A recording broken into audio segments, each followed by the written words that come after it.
مشکور ہوں جو شارٹ کٹ نوٹس پہ یہاں پہ آئے. تو ابھی حاجی صاحب نے یہ بات شروع کی کہ حساب کی بات کی، تو ہمارے تاجر بھائی باشعور ہیں الحمدللہ. ان سب کو پتہ ہے کہ بٹر سیکٹر وہاں پہ کیپٹن محمود حسین صاحب کے وقت میں 19 مہینوں میں 1,18,000 روپے جمع ہوئے.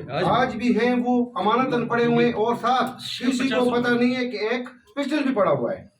تو 18 ماہ 6 سالوں میں 6 سال یہ صاحب کا جو دور چلے گئے ان کا ٹائم پیریڈ تھا. تو 6 سالوں میں ان کے پاس کوئی پیسے نہیں تھے. کل میں نے اس بھائی کی بات سنی جنرل سیکرٹری شاہین پینل سے کہ صدر جو ہے بڑا ایماندار ہے یہ وہ. آج سے فکس 3 مہینے پہلے اس نے بازار کے 32 تاجر بنوائے. وہاں یہ مسجد جو ہے ہاں اس کے اوپر میٹنگ ہوئی.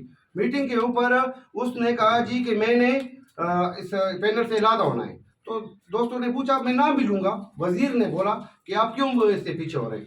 تو اس نے یہ بات کہی کہ یہ ایماندار نہیں اور صاحب نہیں دے رہا، تو اس لیے میں علادہ ہو رہا ہوں. حنیف لالا نے پھر اس سے پوچھا کہ بھائی اگر وہ ایماندار نہیں ہے تو آپ نے اس کے ساتھ 6 سال کیوں گزارے؟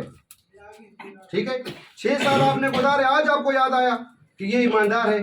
تو پھر ان کی آپس میں ناراضگی تھی، چاولوں کے اوپر یہ راضی ہو گئے. ایک بازار کے جو دکاندار ہیں ان کو بیڑا فرق کرنا ہے، سب مالک مل گئے. میں نے انشاءاللہ تاجر بھائیوں کے حقوق کے لیے خدا کی قسم اپنا سر بھی توڑنا ہے اور مالکوں کا بھی توڑنا ہے.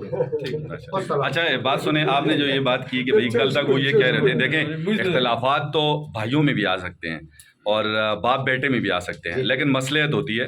اگر یہ مصلحت ہو گئی ہے تو ہو سکتا ہے انہوں نے ان کو مطمئن کر دیا ہو. ہاں اس لیے مطمئن ہو گئے کہ پہلے ایک کھاتا تھا اب مل کے کھائیں گے، یہ مصلحت تھی اور کیا.